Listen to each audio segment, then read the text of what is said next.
eu vim para poder resumir o que foi esse pedido do PL em relação às urnas eletrônicas. Bom, foi verificado nas urnas que existem mais ou menos dois tipos de urnas. Urnas depois de 2020, que são as urnas eletrônicas UE 2020.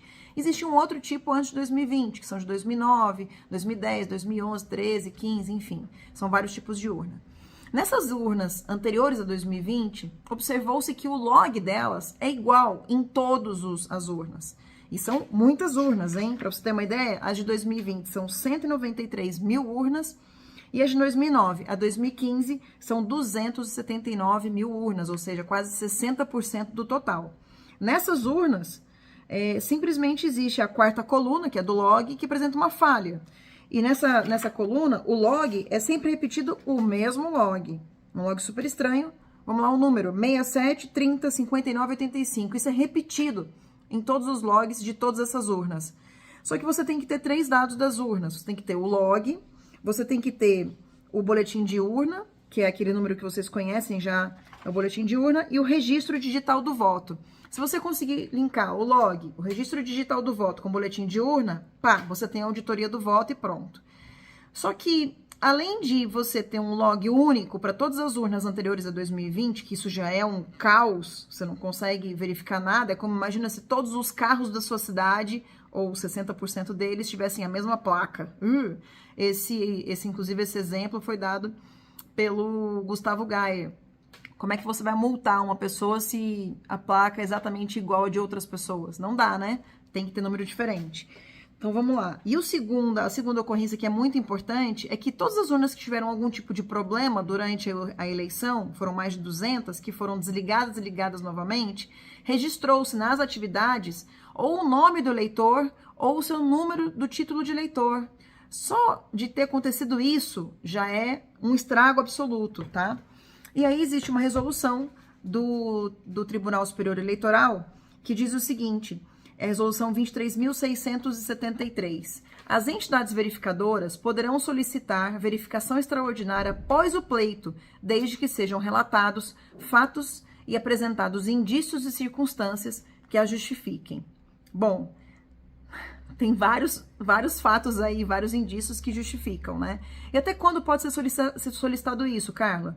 Bom, segundo uma outra resolução, 23.669 de 2021, as urnas têm que ficar lacradas até dia 10/1/23, ou seja, até o dia 10 de janeiro.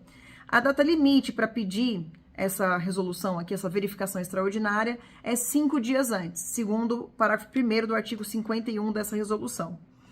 E aí tem uma outra lei, né, a lei 9.784 de 1999, que fala que tem que ser deliberado pelo Pleno do TSE a apuração pelos resultados parciais e o resultado geral da eleição para presidente ou vice-presidente. Então, o TSE agora precisa decidir, de acordo com esse pedido que a gente fez, e eu vou ver para vocês o pedido agora para vocês, quais foram os pedidos que o PL fez para o TSE. Bom, receber a representação, mandar a representação para o MP eleitoral, intimar o polo passivo, ou seja, o PT, para poder ser ouvido o contraditório. O quarto pedido, abrir uma comissão técnica totalmente independente, sem pessoas do mesmo partido, sem pessoas de partido nenhum e sem pessoas que trabalhem na justiça eleitoral, certo? E o quinto é invalidar os votos decorrentes das urnas em que comprovadas as desconformidades irreparáveis do mau funcionamento dos modelos 2009, 2010, 2011, 2013, 2015, sendo determinadas as consequências práticas e jurídicas devidas com relação ao resultado do segundo turno das eleições, decorrentes com relação ao resultado do segundo turno das eleições de 2022. Esse processo, essa representação, ela caiu com o número 060 1958 94 2022 600 0000 lá no TSE.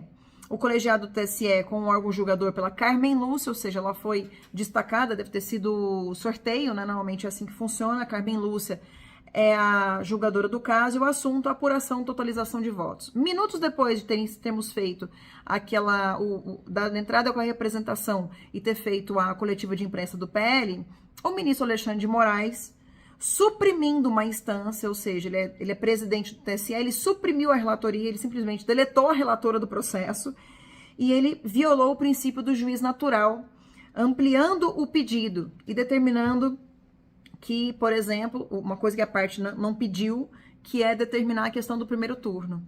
Então, estranhamente, o ministro Alexandre de Moraes comete 3 erros, né, como o juiz não deveria cometer, principalmente como presidente de uma das casas, né, e só terminando dizendo o seguinte, que todo regime democrático tem alguns pilares. O terceiro pilar é garantir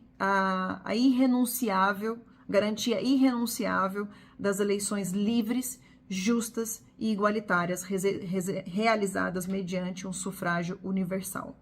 Então, pessoal, a gente só quer que esse terceiro pilar da nossa democracia seja respeitado e que os nossos pedidos sejam avaliados, mas pela ministra Carmen Lúcia, que é a relatora do caso.